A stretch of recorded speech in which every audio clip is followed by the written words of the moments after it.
Bunkers Hill Hockley. Don't miss Panthers game day offers, including Coors Light at £2.50 a pint. It is Monday the 12th of March 2018 and fingers crossed, we're the Cat's Whiskers podcast and we're live.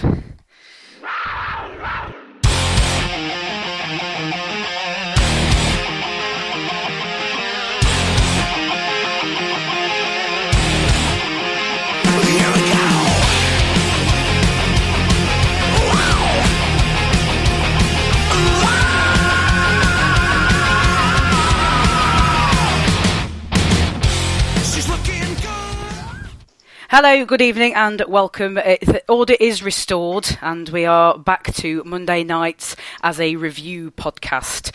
We've got quite a lot to go through, thanks in part to the podcast that wasn't.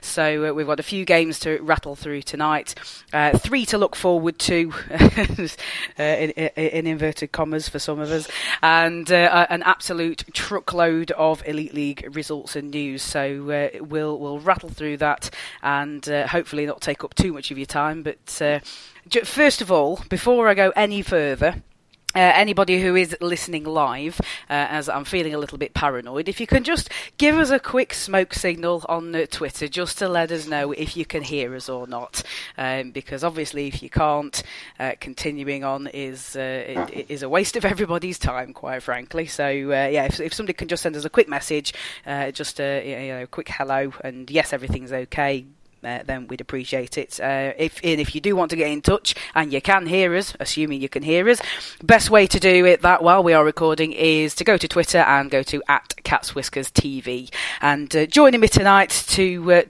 re-talk over everything, because both guys were actually on Thursday's podcast, they'll be able to, I'm sure they can remember everything that they said, but we've got Aaron Lord. Hello. And Paul Balm. Yeah, he wasn't on Thursday. So I thought you were. You were you were going. I can hear you though. Oh well, I'm good. I'm glad you can hear me. So, if you can't hear me, then we really have got problems. Okay, right. So we'll kick off first of all. Last Thursday's podcast, when that happened, we weren't aware of a rather large piece of Panthers news that David Clarke is going to retire at the end of the season, both with Panthers and GB.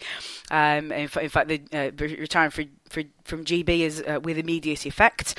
We're not going to talk too much about that because we did a special podcast for Corey Nielsen when it was announced that he wasn't going to be returning to the Panthers, and so I think it would be only right and proper for us to put something together for David Clarke. So we're not quite sure when that's going to go out yet, but watch this space and we'll get it out on all the usual media channels, social media channels. But first of all, we'll start with you, Paul. I mean, you can probably remember when David Clarke first came to the Panthers. So it's going to be a different sort of Panthers, isn't it, from next season for us newbies, certainly. What you're trying to say is I'm then one of the three of us who can remember the Panthers without David Clarke. Well, you could put it that way if you like. Yeah. Well, I don't think I'm surprised by the news, but we'll talk about it in depth another time. But he's going to. It's a big gap that whoever our new coach is, Pete Russell, if you're listening. You've got a big gap to fill there. He's you only have to look at all the comments on Twitter, all the teammates, the ex-teammates, the opposition players, playing tribute to him. He's been, a difference between us and a lot of teams for a lot of years. He was a lot's made of people like Ben Bounds, Stephen Murphy being, it means they can have another import. We could have another import because of David Clarke. So, I think he's right. I think it's the right time to go, and it's going to leave a big hole. It's going to be strange. Yeah, I mean, Aaron, you're of a similar longevity to me, possibly a couple of 3 seasons more. But you have been a Panthers fan for a large part of the David Clarke Panthers career. So, I mean, Paul makes an interesting point. It is going to be a difficult role to fill. Well, you're not going to fill it. In all honesty, you'll fill it, but you won't fill it with another David Clarke. I mean, I think his first season was possibly my first season, like coming more regular than kind of the one-offs. But I can't really remember that far back, if I'm honest. But I just echo everything that kind of Paul said. Really, it's part of the furniture, and I think we'll obviously talk about it in more depth from a Panthers point of view.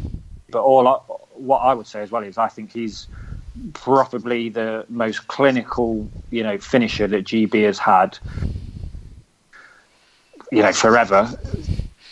I think he's the best, the best sniper, the best goal scorer that we've ever had in this country. And like Paul says, I think it's possibly, I can understand it. It's not a massive shock, but it is sure going to leave a gap and be very different next season. Not seeing the number 5 on the ice, but a very nice man, and we'll talk about it more on his special podcast that I think he deserves as well from us. Yes, definitely. So again, we will have a discussion about it when we're all available, and we'll tweet it and Facebook it out and all the rest of it. But yes, only a couple more weeks for us to be glad all over. And I know. It makes a change for me to come out with the gags. Do you know, actually, not very long at all. Not very long at all. I haven't been saving it. Put it that way. Haven't been saving it. But yes, I completely agree with everything that you guys have said, and it's going to be an interesting Panther season. And I think the club have already said that David Clarke's shirt is going to be retired, and that is absolutely 100% well deserved. I think we've said it before. He's a shoe-in for when he does retire, and now he is doing it's the right thing to do.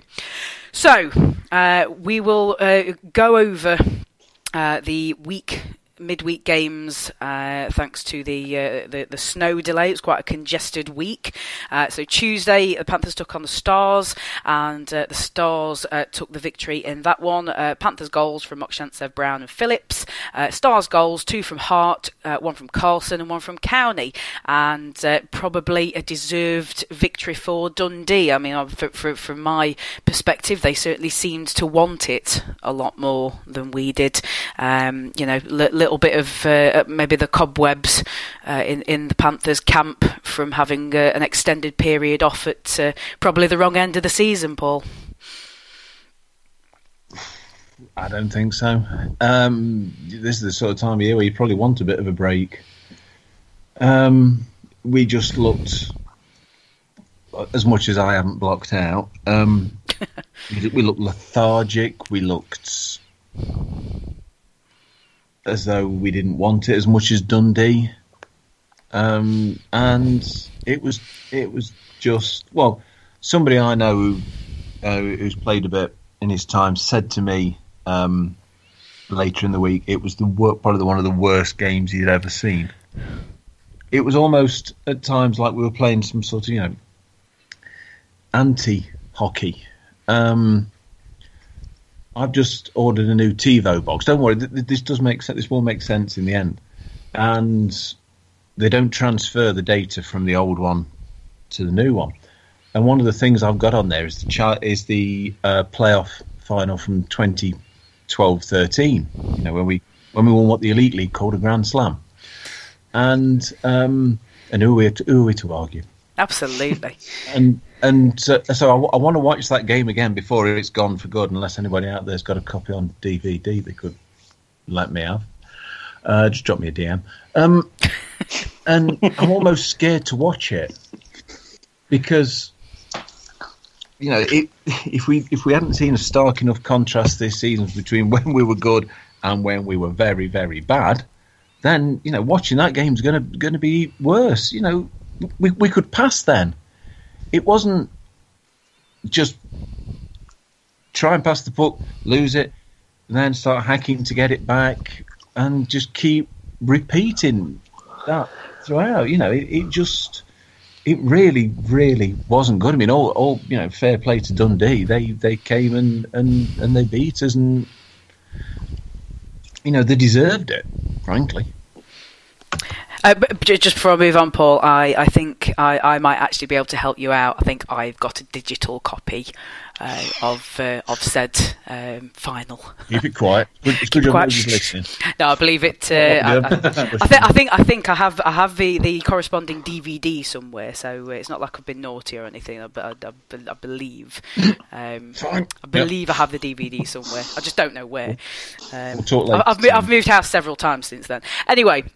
Aaron, there was a little bit of chatter, shall we say, on the Facebook groups that the defeat to Dundee was in part due to some players taking spontaneous holidays following Friday's cancelled game. Do you think there's any issue with them taking advantage of an extended period off? No, I don't, to be honest. I think they had obviously they didn't have any games at the weekend. I don't really see a problem with saying to players, go and have 2 days off, go and recharge your batteries. It's a perfect opportunity. Like Paul said at the beginning, you probably do want a bit of time off at this time of the season. So in that sense, no, I don't really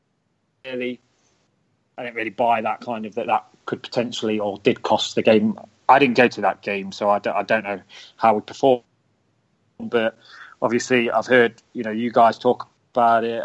I've heard other people say how bad it was, etc.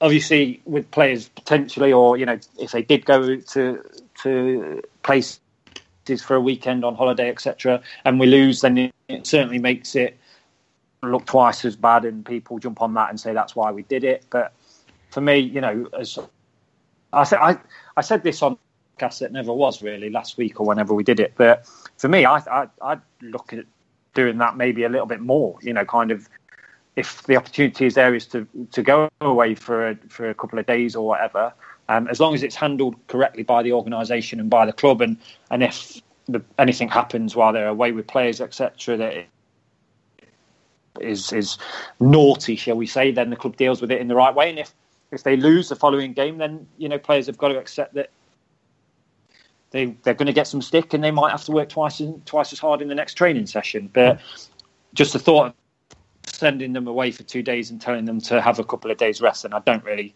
see a problem or have a problem in that, if I'm honest. Yeah, I mean the couple of the ones I know of a couple that went away, and you wouldn't really say that either of them were particularly bad in either of those two games. I mean, it was only, I think, more of a problem last season because the person involved didn't have a particularly good season. So, you can. It was very easy then to, and I probably did moan. This person's going away when looking like they're treating the season like a holiday when it looked like they were doing the same on the ice. Yeah, now, I mean, there's two schools of thought when it comes to a break in hockey. I mean, there's the school of thought where you guys have just alluded to that, having a bit of a rest and a few days off to recharge the batteries is a good thing. But there's also the school of thought where, you keep the games coming to keep the momentum and keep the routine and the regularity with your games being played. So. I think with the way the results have gone just lately, I think the players probably couldn't have done anything right anyway. We could have, they could have not gone away and played that game on Tuesday and lost, and I'm sure people would have found something else to blame it on. There's always something, isn't there? Really. So yeah, not exactly. And the game itself wasn't a classic. So I don't think there's much more we need to. Understatement of the week. Yes, quite. So yeah, we'll move on to Wednesday's game, and a bit better result, certainly. Panthers winning 5-1. Goals, 2 from Mosey, 1 from Pelini, Spang and Mokshantsev. The sole lightning goal coming from Denny Kearney. So better performance, and a swap over of goaltending. Well, I'll just jump about. So, do you think we're doing the right thing with the goaltending at the minute? I know that this is sort of I'm jumping ahead a bit now, but obviously we've had a sort of a swap each game of net minding. Paul, do you see that as being any kind of an issue? I think we talked about this last week on the Monday night show. Excuse me, and about the fact that now we're coming to the end of the season, although we're not sort of really approaching it like a juggernaut, we're more sort of reversing bin lorry. But you've got to the point where people, especially in the playoffs, people can win games, especially netminders. So you've got to start looking at which of the two is hottest and sort of go with them more. I'm not saying the other guys won't get a game. I mean, we got 3 and 3 nights in Scotland, so they're not good. Chances are they're not going to play all of those. But Nielsen needs to look and think, right, what's the best way of doing this? And I'm not sure that doing the turn and turnabout is. But by the same token, right now, neither of the netminders are really stepping ahead of the other. I mean, I'll open it up. Which one would you choose? If you were going to do that? Yeah, I mean, it's an interesting question, and I don't have an answer for you at the minute. For me personally, Aaron, what do you think? Who would I choose at the moment? Yeah, exactly. Yeah, the fact that you deliberated so hard tells its own story, doesn't it? Well, I'll be honest. I don't think I've seen Galbraith for a few weeks now, because he started against Dundee, which I didn't see, obviously. I then saw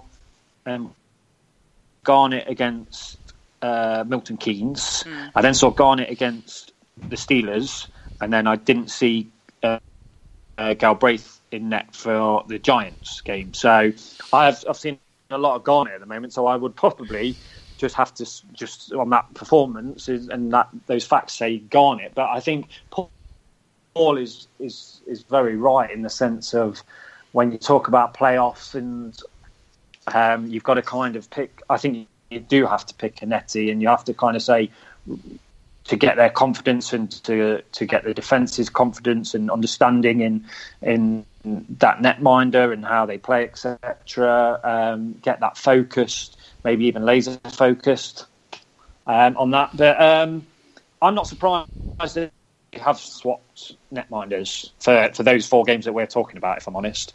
But I do think after tomorrow's game, I think we need to kind of now focus on giving somebody the shirt and saying, right, it's yours to kind of keep now. But I think Paul makes a very valid point in the sense that I don't think neither of them are really, they're not staking a claim massively, are they? I think it's going to go down to maybe individual styles, who's making the kind of one-off saves that kind of sticks out, etc. Because at the moment, we are losing games, so it doesn't paint either of them in great light, really, does it?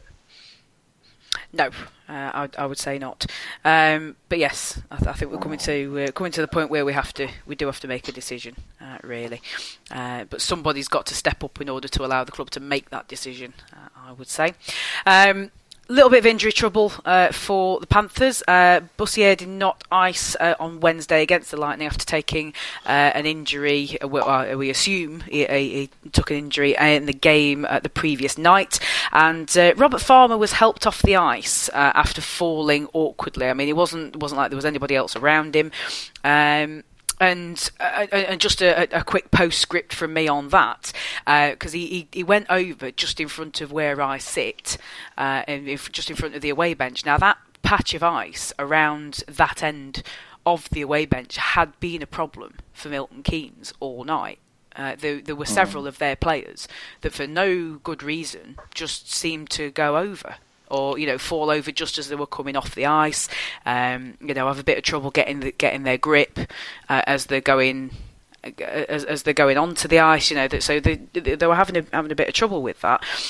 Neither of those players have iced all weekend. So I would say 100% we've probably missed. We've missed the manpower, having the guys that we can swap out on the ice. One thing it has probably allowed for, we've seen a bit of an increase in general since then in ice time for Josh Tetlow. And Joe Hazeldine managed to get some ice time on his birthday on Wednesday against Milton Keynes. So, but both of them seemed to have a decent enough night for the limited time that we at least saw Hazeldine. So encouraging signs in that sense, I would say, Paul. And you've got to give them the opportunity, I think. But in terms of, I didn't actually realise Bouzier wasn't playing till I had to have it pointed out to me most of the way through the game. And again, that tells its own story. But as an addition to that, I noticed that Tetlow was getting increased ice time on Tuesday, and I couldn't figure out why. So you talk about it telling its own story, but yeah, sorry, carry on. Well, yeah, the story is telling is that we don't pay enough attention. You've got to this. If you've got, Hazeldine got it. Tetlow's proving he's getting on to be ready to play at this level. Hazeldine, the game was won at that point. There's no point having him sat on the bench if the game's done one way or another.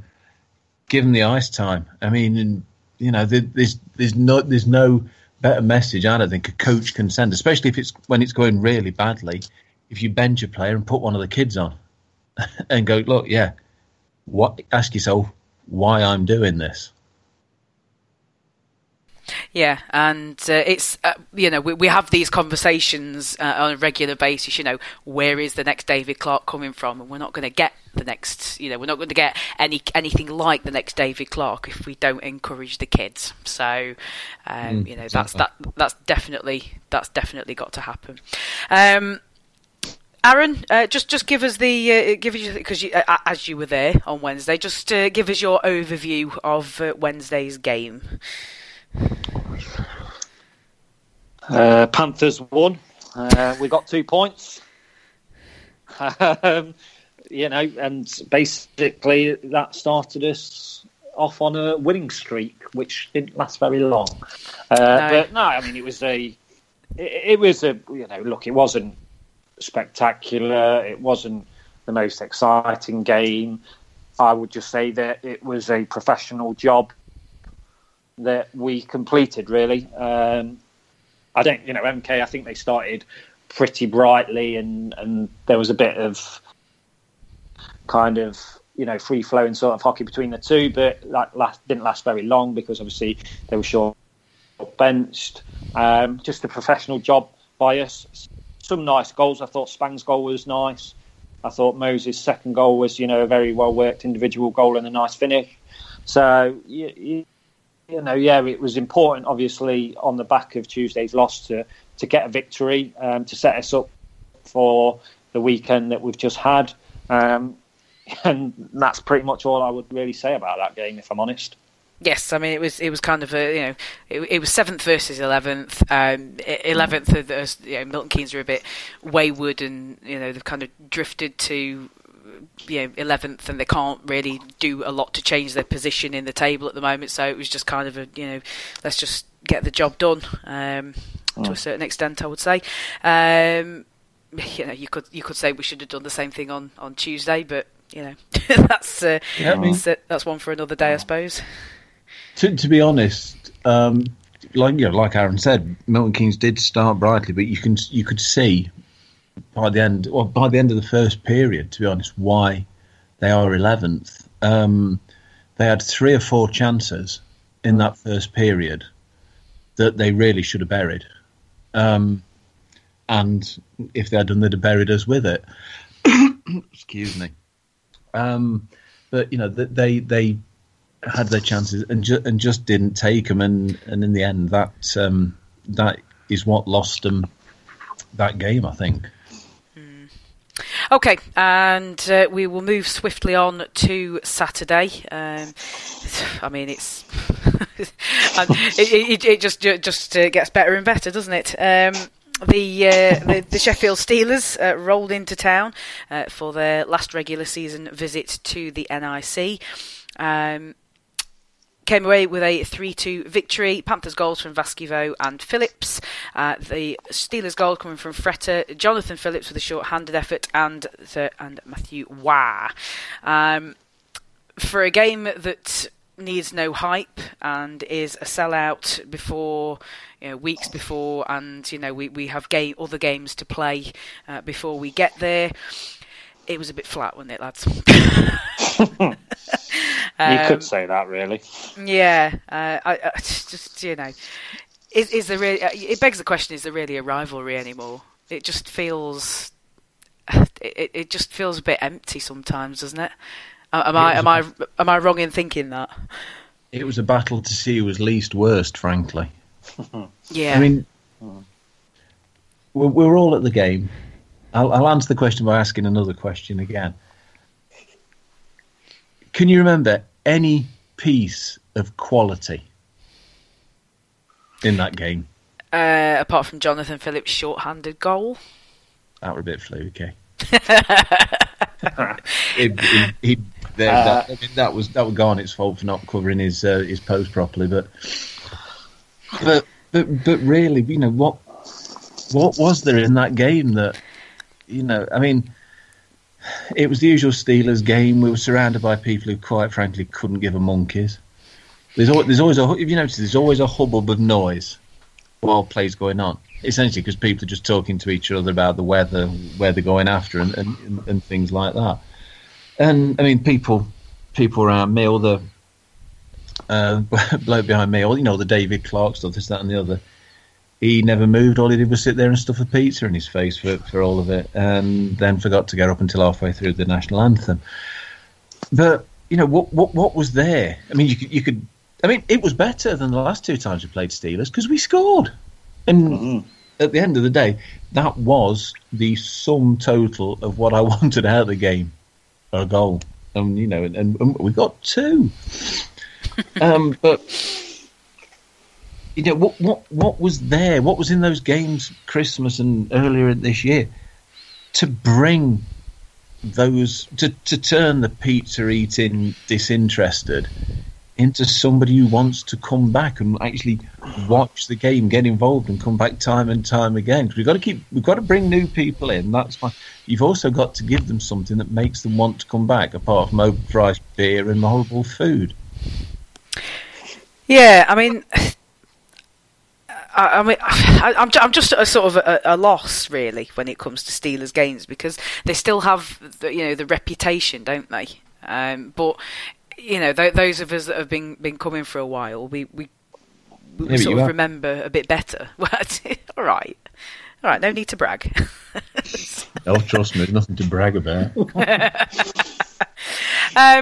I mean, I'm not really in the same position as yourself, Paul, because I mean, where I sit, it's pretty much all season ticket holders, so there's no, there's not really much in the sense of your casual fans. There's actually people who, I say it loosely, want to be there, want to be there for the hockey. Let's rephrase that. Mm-hmm. So, I mean, Aaron, I suspect I know what the answer is going to be, but I mean, would you agree that Paul's assessment, it was a battle of the least worst team? Yeah, pretty much. 7th versus 5th, two big clubs, big organisations that expect to be challenging for league titles and championships every year.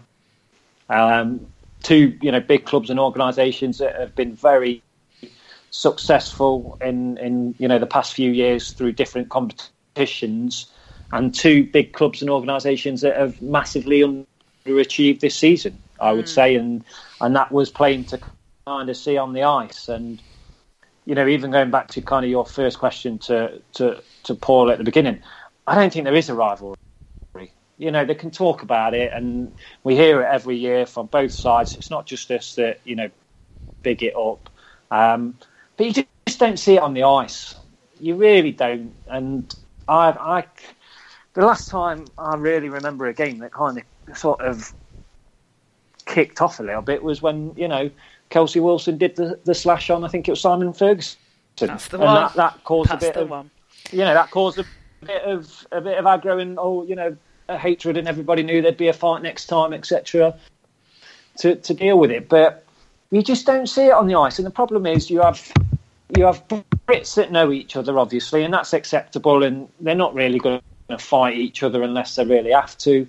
But even now, imports, I don't think they don't get the rivalry. Yeah, they talk about it and they get told about it, but they don't kind of get the years of as fans that really don't like the other team, and we really want to stick it to them on that game, etc. But because they're either newbies or they might have been here for a year or two, but you don't get it on the ice, and it's just kind of, for me, you turn up to the game, and that was one game for a while that I actually was excited about when I got there and the intro was playing, and I had a little bit of excitement going, looking forward to the game. And by the end of the first period, it was like, all right, okay, there it is, what it is. And then by the second period, I was just like, right, well, there's another period left, and what will kind of be. And at the end of it, you're not even really kind of angry or anything like that. It's just an acceptance of the result and the way it's turned out, and well, that's it, and why kind of stress about it? And you talk about it afterwards for 10 minutes, and then you're talking about something else. It's not even like you have an hour and a half, 2 hour discussion because you're absolutely fuming. But I just think I do think maybe next season, we've got to look, as like Paul says, trying to get those people in that unfortunately sat behind. Paul's unfortunate to have those type of people sat behind him. I'm a bit like you, Tina, and I think in our block it is quite a lot of season ticket holders, so we don't really get those type of fans. But Paul's right, you've got to make them want to come back in, and yes, that is the perfect opportunity with the Steelers, but there's got to be something different in how we approach those games. I think from a club as a marketing point of view, you can't just say, "Oh, it's the biggest rivalry in Europe." You've got to look at different ways to do it to draw people in.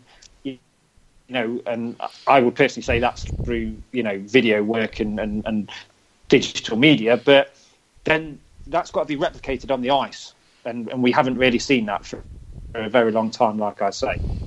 And Aaron Lord is available for all commission work. He's filming those sheep.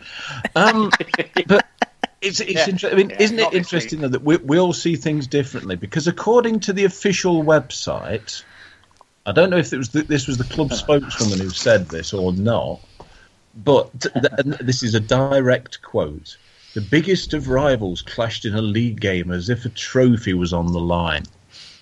I don't know what game they were watching. I really don't know what game they were watching.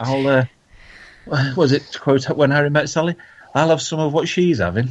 Yeah, oh yeah. Oh yeah. Life must be way better if you think that. But look, I'm surprised we can even still talk about it. I mean, it was a decent enough game in a way that you watch any sport where the two teams are even fairly evenly matched, and you'll get a decent game. It might not be high on quality, but it could be high on other things. But no, it was just the thing. I just like I'm saying, just when you walked out, you were just like, yeah, we lost. Yeah, fair enough. I mean, I'm not sure that's a direct reflection of a game of Panthers versus Steelers. I think a contributing factor is the fact that this season is a bit of a damp squib league wise. We're just crossing our fingers that we actually make it to playoff weekend this year. No, that's I'm not. To be honest, I'm not entirely sure you'll see either of those two teams. It wouldn't shock me. If you do, if one of them does, it won't be us. I mean, you know what Sheffield are? They'll find a way to get there, but I can't see us doing, and that's that. I mean,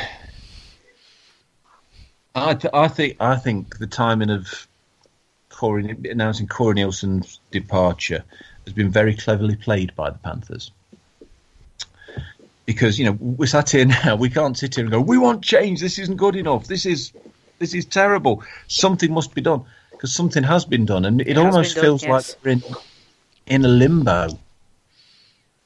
Now, we can't get angry we can't get wound up about it, because it's just there and it's happening, and yeah. Yeah, not the more to thing I say would about that. Sorry, the thing I would agree with, and the bloke that sits next to me said it before. I think Corey Nielsen said it in his post-game interview. That it was a game of fine margins, and I think that shows you, like kind of Paul was just saying, two evenly matched teams. But the problem was they were just too. Well, yeah, just too poorly. Less than impressive. Two poor teams evenly matched. Yeah, and that's just how it. But I kind of agree with what Paul just said there at the end, and it kind of just brought it back to me. We are a little bit in limbo, but we shouldn't really be in limbo, and we shouldn't really feel like we are in limbo, because there is still one more trophy to go out and win. It's not like there is nothing to play for. And I know, some people might say, well, we will get to play. This team will get to playoff weekends, and there will be others that say no, we won't. But there are still 3-4 weeks of the season left with one trophy up grabs. So we shouldn't really be seeing that limbo, and we should really be talking, and we should be seeing this talk of let's finish the season on a high. Let's go and win that last trophy for Corey Nielsen, and now we can say B, David Clark, but it shouldn't be just about winning it for those two people, because those two people aren't going to be here next season. It should be winning it because of all us fans that go there, and the players should want to win it because it's a trophy that they will get a medal for. But it does kind of feel that we are just riding the season out on a not really a crest of a wave, but more of a, I don't know, small wave. I think for me that says a lot about the team, because the Corey Nielsen going thing could go either way. I mean, look at the English football team, Italia '90. They knew Bobby Robson was quitting after it, and went on to get the best result certainly ever happened in even my lifetime. But going back to what Aaron said at the beginning of that brings me on to one of the comments we've had, and it's a question in there from I don't know who it was, and I didn't know that Google Forms would actually take this many characters. But it says, on a final note, is it just me, or does anyone else think that since Corey has announced that he is leaving, his radio interviews have been been a more honest opinion of our performance? Well, having not listened to any of them, I don't really know, to be honest. Oh, I'm so glad I'm not the only one. I'm so glad I asked that question as well. You listen to him, Aaron. Come on, you know. I'll be honest. I've not listened. I don't think I've listened to one either. And we have a full house, ladies and gentlemen. Yeah, but if that is the case, then I will say fair play to him, and I do kind of think we should have a bit more. Well, either we see things very differently to the people that are employed at that club. Well, judging by that quote from the website, we do. Well, yeah, exactly. Or there is a bit of sugarcoating when really I think we all just want a bit of honesty. And, let's be frank, from Corey's point of view, why wouldn't he, if he felt in the past that he couldn't say, X, Y and Z, really now he can say X, Y and Z as much as he wants to, because what's going to happen? Well, they can't sack him, can they? No, exactly. So, but, well, I mean, yeah, the shackles are off, aren't they? You can't be sacked twice at the same time. But I mean, maybe that's one to open up to the people who are listening if they can actually hear us. Well, nobody said they haven't. What do you think? Have you noticed that as well? Tweet and let us know. Do you want some more quotes? Yeah, go on. Yeah, as you're in the groove. Yeah, go on. Let's have in the agenda, Tina. It's my only bit to shine, but never. It's not cheery stuff, if I'm honest. Well, I think we're used to that now. At this point in the season. Yeah. Same old. Totally lost any passion I had for the Nottingham Panthers. Cannot wait for the season to end. Dull. What else? Shame the team doesn't work as hard as a whole as the few standouts. And then a team with no heart, no balls, and most have no reason to be playing for the Panthers. What has happened since November? And, if we tried at the weekend, we're really not good enough as a team. Did the two players who left really make the difference between the CHL achievement and the stuff we get to watch now? Yeah. I mean, that's. I think, we keep coming back to that, but that's the toughest part to take about this season, I think, isn't it, really? That, we've seen the potential that this team has got. We've seen what they can do against opposition that is allegedly superior to our league. It's allegedly superior to what we're playing week in, week out, and yet we can't turn those performances out for our domestic season. It's a tough one. It's a tough one to take. Especially when you've made the effort to go to the CHL games, whether it be home, away. You've sat in and watched the games on the telly and what have you. And it gave the fan base a lot of excitement, and it's just so deflating, and you just can't understand why. It's just odd. Well, if any of us could, then we'd be putting our names forward to replace Corey. Really, yes, indeed, wouldn't we? What you mean, you two haven't? Yeah, but I can neither confirm or deny that rumour. All right, playing it like that, are you? I can confirm I want nothing to do with the head coach's position at the Nottingham Panthers. Thank you very much. Well, don't come crying to me for an assistant coach job when I've got it then. Can I just say one thing? Since Corey's announced his leaving, I think Jono's only probably done about one podcast now, and he has been behind the Panthers bench and has experience and a very bright yellow tie as well. And just remind me, what's his record? He couldn't even get a Panthers team to beat a bunch of players. Some of whom had retired, some of whom were trying to avoid getting injured, and a couple of kids. Perfect. He'll get hired then. Yeah. Oh, cool. he might be able to get us a free season ticket. I don't hold your breath. Yeah, perhaps the club's got the 2013 playoff final on DVD as well. Yeah. Shall we move on? Yeah, why not? Shall we talk about last night? Yeah, why not? If we must. Well, as we all know, we went to Belfast and lost. Our Panther scorers were DeLego, Pellini on the power play, Pither and Billingsley, and some Belfast players scored more than we did. I take it you're the only one of us who's been daft enough to pay out to watch that then, Tina? Interestingly, I didn't have to pay out to watch it because I piggybacked on the back of a Milton Keynes webcast that went belly up, and I took the opportunity of a freebie. So, thank you very much, Belfast Giants TV. So you did pay for it?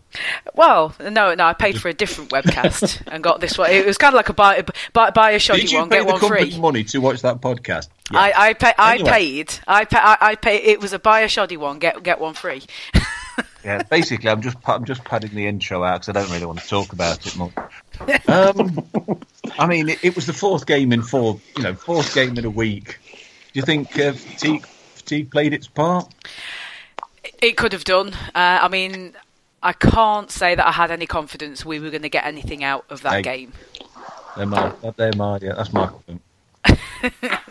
Yeah, No I genuinely didn't think we were going to come back with the points from that game anyway. So, in that sense, I wasn't disappointed. I was 100% proved right, and I was at peace with that. I wasn't okay with it, but I was at peace with it.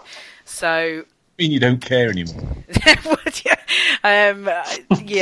It's kind of there.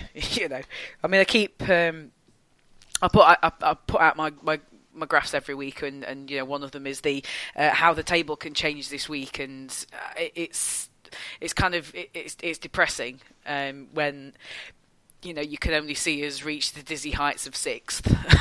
And that's if Guildford don't win, which they seem to keep doing a lot better than we do. So we're sort of consigned to where we are in the table at the moment, to a certain extent.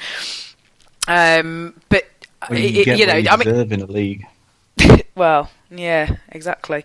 But I mean, to sort of return to the original question. That's a lot of hockey to play in a week, and you throw in, I'm assuming a flight, across the water, with that as well, and you've got one heck of a cocktail. So, I didn't expect anything, and there's absolutely, there's, I think tiredness would have crept in. I mean, we're 2 guys down. Okay, we took Tetlow across with us, but you're still lacking. You still have no Farmer, no Bossier, and you still have to sort of rotate and keep guys fresh, and we've had to change lines, which is can be a bit of a lottery sometimes. So I do feel for the Panthers a little bit. I mean, the only thing is everybody's had delays. Everybody's had snow delays. Everybody's had to try and segue games in, before the end of the season. So you've got to be prepared for that sort of thing. I mean, it's extenuating circumstances. I can't get my words out. Because we haven't had. I don't remember ever having any kind of weather cancellation in the Elite League other than this season. But yeah, it's a lot of hockey to play in a week. Yeah, I mean, was it a case? I mean, of too late again. And it's probably too late to be having this conversation. But how many times have we let teams get away from us like that, and then it's all right having a decent third period. But if we'd had a decent first and second, that decent third period could be winning us games instead of getting us close. I mean, you look, we lost by 1 to Dundee, we lost by 1 to Sheffield, we lost essentially by 1 to Belfast because the 6th was an empty net goal. It sort of says we're just not good enough. I mean, in Nielsen's post-game interview on the website, he describes the team as poor and stupid for 2 periods. Yeah, I mean if that's not honesty, then that is I'm big. Yeah, that statement alone tells me a lot. I think your commenter on the Player of the Week poll has got something in that. But yeah, it's. I mean, if you kind of turn it around a little bit, if you look at the season we won the league, we were heralding the team for their third period performances. The Panthers' third periods during that season, that's what won a lot of games, because we just had the extra gas to carry on through the periods. That and other teams just didn't seem to have that. We had that little bit left in the tank, so we could push on. But also, we'd remembered to have the good first and second periods. Yeah, I mean, compared to the last couple of seasons, we had the same number of injuries that year. They just all happened to Martin Toomer. Yeah. I mean, I still don't wear that. Don't you dare take that to Scotland. That's not even getting in my car. That is not getting in my car. No, I've just got me Joe Grimaldi for that. You mean there was one that Robert Farmer didn't find to burn? Yeah, there was the one they sold. Got to remember, you always got to make your money from your game worn shirts. Absolutely. I mean, was there an element as well of Belfast looking to get back to winning ways. They lost to Clan the night before. Isn't it great? Clan coming into a bit of form. Dundee are coming into a bit of form. And who are we going to be playing next week? Yeah, great. yeah, that's the yeah, great. I'm going to see so many different pubs that weekend. Yeah, it's fine. It's going to be amazing. Yes, I mean that defeat at the hands of the Clan, that was very unexpected, and it's very interesting how Manchester, you know, they got to the top of the table, they tailed off a bit, and now they're making a bit of a push. I mean, mathematically speaking, they could actually still win the league. Cardiff still need, you know, I think it's what is it, another 2 points before they can actually secure that league title. So, you know, Manchester, they're sort of, they probably know in the back of their minds that Cardiff have got to have a serious implosion for it to happen. But, you know, there's a bit of motivation there for them, I suppose. But yeah, Clan are in this like dogfight, really, aren't they? I mean, Aaron, if you're still with us. Yes, calling Aaron. I'm trying to think. I've got to think of a desperate way to bring him back into something he hasn't seen. Ask me the second question that's on the agenda. Yeah, but you haven't seen it. I can still give an answer for it. All right, fair enough. Aaron, in your opinion, as somebody who saw every minute of the game, was Giants' first goal possibly a little controversial thanks to a potential high stick? Well, Paul, I didn't watch the game, but I can 100% confirm that goal should have been disallowed for a high stick. Yeah, we still have ended up losing. But in terms of the turnaround from losing to Clan to beating us, is that the sign of a decent side, a side that can look though, hang on, we lost that night, we don't want to do it again, so they come back and it was, and win essentially. Well, yeah, I think you're right, and. But yeah, it was pretty lame. Also, maybe. Well, it also is a bit, smoke and mirrors, isn't it? Because we did that earlier on in the week. We lost on the Tuesday against Dundee, and then we won on the Wednesday. So, does that mean that we're a sign of a good team? I just think that I think they won a trophy, didn't they? Back at home, maybe. I don't know. Took their eyes off the ball a little bit with the Clan, and then unfortunately we were that team that they played next, and Adam Keefe isn't going to let them let them lose 2 games at home on a weekend, especially when they've just won a trophy. So, look, I think, let's be honest, the Giants are a good team. They're in the position that they are, and they've won a trophy. So you have to respect that and say, look, they are a better team than us. But it's very interesting, kind of hearing what Corey said in the sense of, that we were stupid and whatever it was for 2 periods. And just the fact that we gave ourselves too much to do again. And some people are going to just disagree with what I say, but I think it is this. There's been times over the season, and I think that is a sign where we have signed a young and inexperienced team as a whole, because I think it's things like that where maybe a little bit more experience, and I think, like, was it Tina? I think you both mentioned it, but the 2012-13 team was a great mixture of experience and some younger people in there, and I just think as the season's gone on and I watch more games, that maybe we have just missed a couple of older, wiser players that at times when we've had games like this where we've just started off poorly in periods 1 and potentially 2 and then given ourselves too much to do in period 3, then those experienced players as the season goes on might have just not necessarily stopped that, but I think maybe they might have helped, and maybe we might have not seen that kind of passage of play that we've kind of come accustomed to and put ourselves in. So that was just something that made me think after reading it, the fact that apparently we just gave ourselves too much to do again. But look, just Giants are better than us, aren't they? And I don't really like saying that, but I will be honest, and that is the truth. So, yeah. Well, hey, 0 point weekend. Woohoo! Yeah, I mean, 2 points out of a possible 8. Where it's all practically almost irrelevant now, but you'd be looking hopefully to get 6.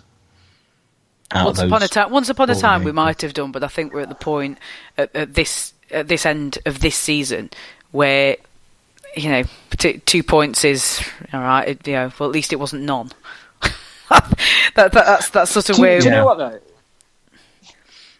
What? Go on, Aaron. Sorry to have just put in, but for me, it's like I think Paul just said, it's the points are by the by. We ain't going to make much difference. We are going to qualify for the playoff quarterfinals. It's just a case of who we actually play. Now you can think, right? Well, we need to get 4 points because I think we're going to finish 6th, so we play, third, etc. But I don't think you can plan like that. So the points, I'm not even that bothered about necessarily the points. And yes, I want us to win games. But if we were losing games, but we were outclassing teams, and you saw a battling, physical, whatever type of game of hockey you want us to play, I might have a different view to what you two might want to see on the ice. But if we were talking about positive, upbeat performances, and we were, we should have won that, but we just. We should have won it, but we didn't. Or, we performed really well in that, but then the other team were just that much better. I think it's just the fact that we haven't really seen out of those, and granted, I've only seen 50% of those 4 games, but it's not really like the performances getting you out of your seat and going, do you know what, we are starting to build momentum going into these last few league games, and I'm feeling a bit positive about, the games coming up and running towards the playoffs and going into the playoffs. I think Paul's already kind of said that he doesn't think we're going to be at the playoff weekend, and I'm now going, right, well, tomorrow being Tuesday against Edinburgh, I want to start seeing this kind of playoff hockey that we've come accustomed to in the past few seasons, where we've changed our system or changed the way we play because we're heading up into the running in playoffs. And now, granted, we might see it this coming weekend, but it's not like we can even talk about positive performances alongside defeats. It's kind of, kind of performances, and then 2 points out of 8. Yep. What more is there to say? Paul, do you want to do Player of the Week? I think we'll leave the games there. I think we've talked all 4 of those games to death. So have we got 2? Oh no, it's just the one, isn't it? Or have you got a cumulative Player of the Week to do? It's just the one. We didn't have a Player of the Week last week. Jolly good. For obvious reasons. Well, yes. So, in 3rd place, Mike Vasquevo. 2nd, Eric Lindhagen. And in 1st, go on, have a guess. Pither. Still haven't got a jingle. Yeah, we do need a jingle. A drum roll. I could give you a drum roll. Do you want a drum roll? No. Oh, okay. No, all right. I'll just tell you. It was Luke Pither. There you go, Aaron. You knew. I mean, in fairness, we've been talking, and it's been getting a little bit downbeat. Just a bit. Pither for me is the only player that nowadays that when he gets near goal, you get any sort of excitement about. He does still seem to make some stuff happen. So I'm not surprised he's come out as as Player of the Week. But I mean, well, as for the rest of them. Yeah, no, I know exactly what you're saying. Yeah. One of the other questions was, what players would you like to see back next season? Oh, maybe we should hold off on that one for the next Ask TCW. Yeah, it could go on for hours, or for a very, very few minutes. Okay. We'll blast through some Elite League news. There's a whole heap of results to read through. I'm not going to sit here and do do Football Focus and do the do the reading through the results. Just one result that we'll touch on, because obviously the podcast that wasn't should have touched on this. But the Giants beat the Devils in the Challenge Cup final. And that was a 6-3 result. So, in case you've been living under a rock, the Giants have taken the Challenge Cup over to Belfast. The new Challenge Cup. Yeah, the new Challenge Cup. It seems to change all the time since we broke it and replaced it, and under the guise of we've won it 3 times, so we should keep it. But as I've said before, I wouldn't know what the Challenge Cup looked like. Quite frankly, it's a trophy. It's shiny, and sometimes it has ribbons on it. Lovely, Sometimes the people who win it get medals, and somebody from the Elite League to present it. Oh, isn't that nice? I remember those days. Right. So a few bits of news. Milton Keynes have announced next season's coach. Doug McKay has NHL experience, extensive coaching CV. So that is something for the fans to perhaps get excited about for next season. They haven't had a great start to their Elite League campaign. So, hopefully Doug will come in and make them a bit more of a force next season. With his contacts, you would expect a few players of note maybe to be heading towards Milton Keynes. So that may very well be one to watch over the summer. Braehead are finding themselves in the driving seat in the old race for 8th that is happening just below us. So that I think Braehead, Coventry and Dundee have a couple of games against each other. So those will be interesting ones to watch. I think that's probably where all the action is in terms of Elite League table excitement. There's been a little bit of a stretch for backup netminders in the past couple of weeks. Jordan McLaughlin's continuing in net for Edinburgh, which leads me to assume that Beskar Awani is still injured. Jordan Marr has been in net for Fife over the past few games. I haven't personally heard anything, guys, and you can correct me if I'm wrong, but I would have to speculate that Andy Isles may be injured, and if so, that would put Fife in a very precarious position, what with the amount of games that they have left to play. So I don't know if you guys have heard anything of that ilk. No.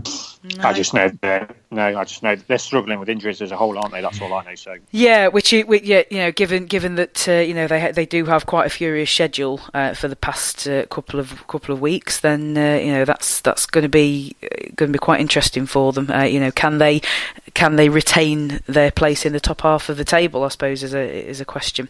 So that's maybe one to watch. And very interestingly, Ben Bounds was given this last weekend off. Murdy starting in net for both games. Now, I couldn't understand it against Edinburgh, but putting him in against Sheffield, I don't know what the thought process is there. I don't know if Bounds is just genuinely being given some time off, because he didn't actually start as back. He didn't actually play as backup either. I think they borrowed netminders from Cardiff Fire, so.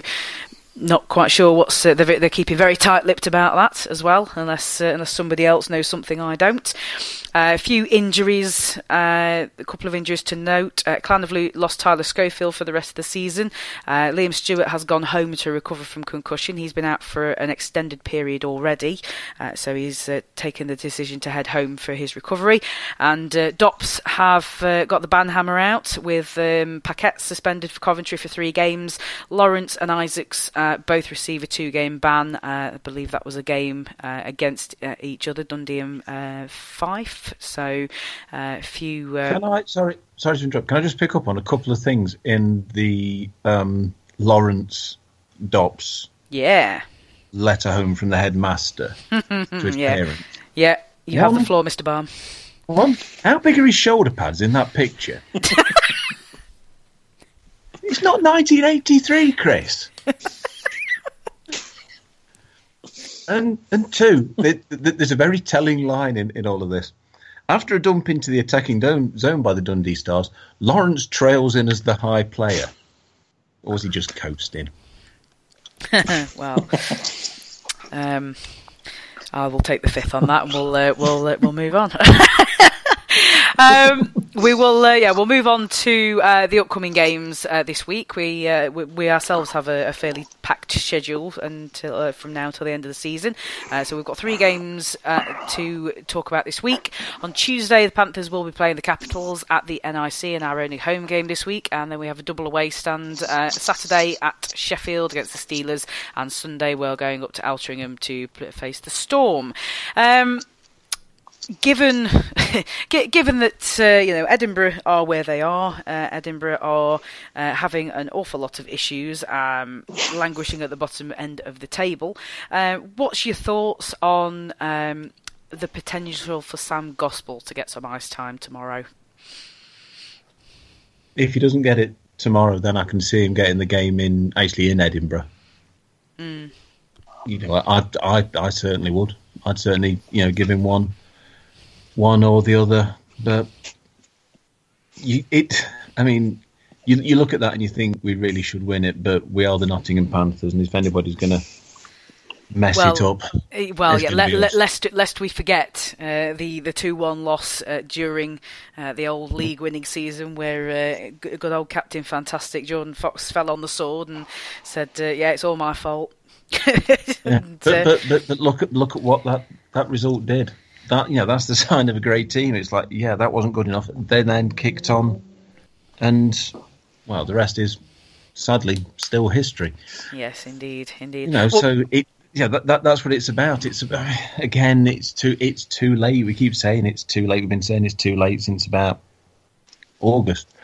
But it's about reactions. It's about how the team plays now, and nothing else. Aaron, how would you feel if it were to be Gospel given some ice time? Well, I mean, let's theoretically. I can't see it. I can't see as being quite that cavalier. But would you be happy for Sam Gospel to start in net? 100%, because the Caps are a joke this season. So I feel extremely sorry for the fans and the players that have kind of stuck around, but that organisation is a joke this season.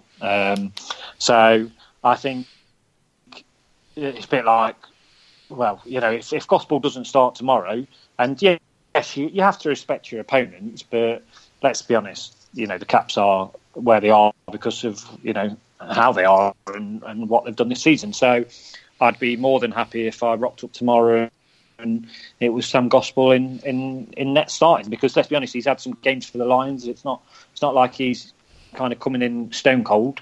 So no, absolutely not. I did go. Yeah, I did go to a Lions game. Feels like longer than a week ago. A week and a day ago, and Gospel was playing for the Lions in net, and after 2 periods he had faced 59 shots. Wow. So he's certainly not. If he does start tomorrow, I don't think he'll be facing that many. No, no, I don't think so.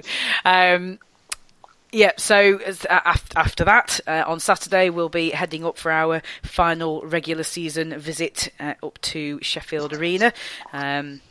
Just wondering, I say the final regular season visit because if there is a way that good old Gary Moran can engineer a Steelers Panthers quarter final, a playoff quarter final, I'm sure him and Tony Smith will have a go. But it'd be like they were playing for a trophy then, wouldn't it? Well, there's a funny thing. But yes, the Steelers at in their own barn. Can we expect more of the same on this Saturday, or is it likely to be? Do you think either team is going to be any more motivated or clinical in terms of the performance? I suppose, is it going to be a better watch for the fans? I'll let you answer that one, Aaron, because I think we all know what I think. You are too kind, Mr. Balm. The motivation should be there to be better and to perform better and to make sure that we take a victory out of their place. Will it actually happen? And will we be more clinical? who knows? To be honest, it wouldn't surprise me if it was exact. I don't really expect like somebody to go and win by 3 clear goals or it be totally one-sided, because I just don't think we are those teams now. So we should have more motivation to go in there and deal a blow to them. But whether that results in us coming away with a W, I'm not too sure. I mean, our record against them is not great. So I'm expecting. Again, I'm expecting very little from Saturday's game, personally. Well, yeah, we just have to cross our fingers and hope, won't we? Slightly different prospect, but and maybe even that Sunday possibly even has the potential to be the more entertaining game. Given the league position, possibly the more difficult game, but we're going up to face the Manchester Storm. As things stand at the moment, they are pretty clear at the moment in second place. Belfast can't catch them with this week's results, so they are going to continue come what may in second place this time next week. So as things stand at the minute, Manchester Storm are if the season were to finish today, they would be our playoff opponents. It's looking like it may finish like that, unless we get an unexpected couple of wins to overtake Guildford. So this may very well be a chance to size up, our opponents, who are in the way of our only chance of silverware. But obviously they're going to be just as motivated as we are, aren't they, Paul? Probably more so. Is Rosehill back? I hope so. Well, there's always a chance there. I mean, who knows? Who knows? No. I can't see it somehow. I mean, they've done what Cardiff used to do in the Big Blue Tent. They have recruited for that building, really, haven't they, Aaron?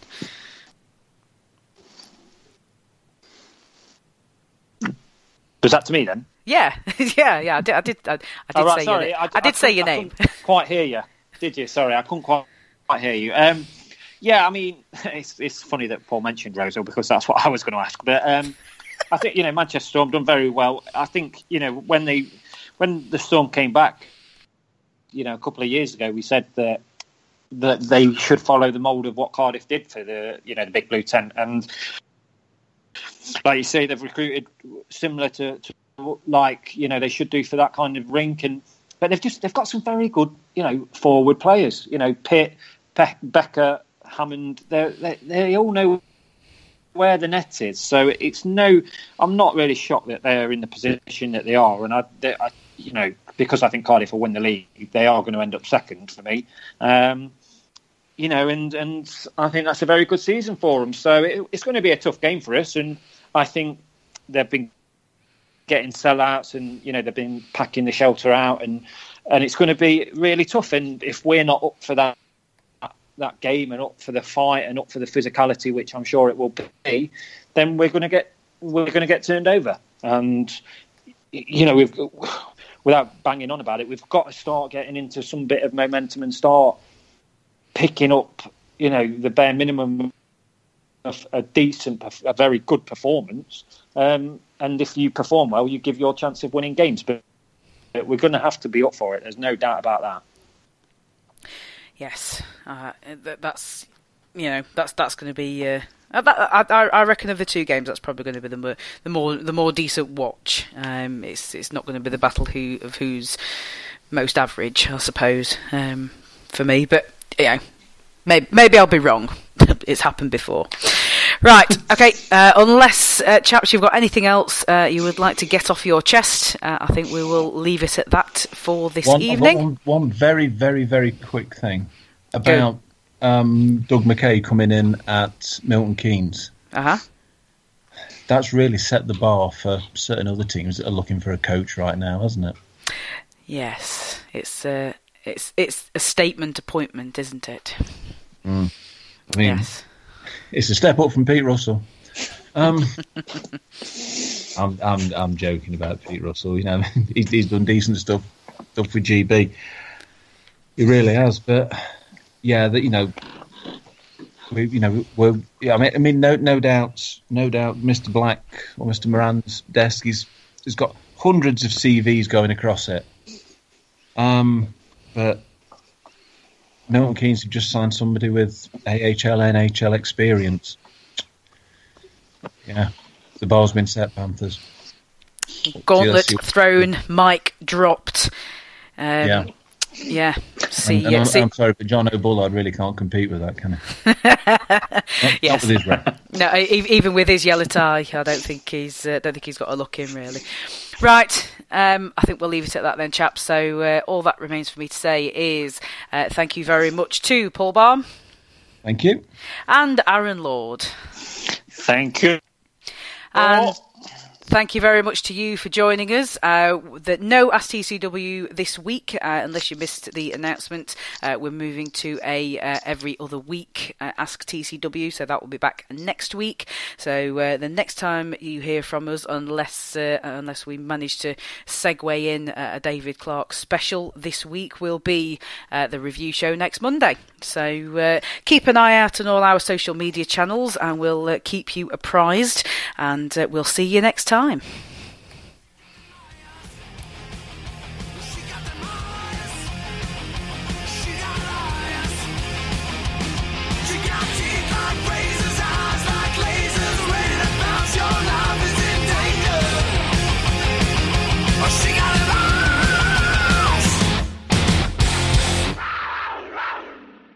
This edition of the Cat's Whiskers podcast was brought to you by the Bunkers Hill Hockley.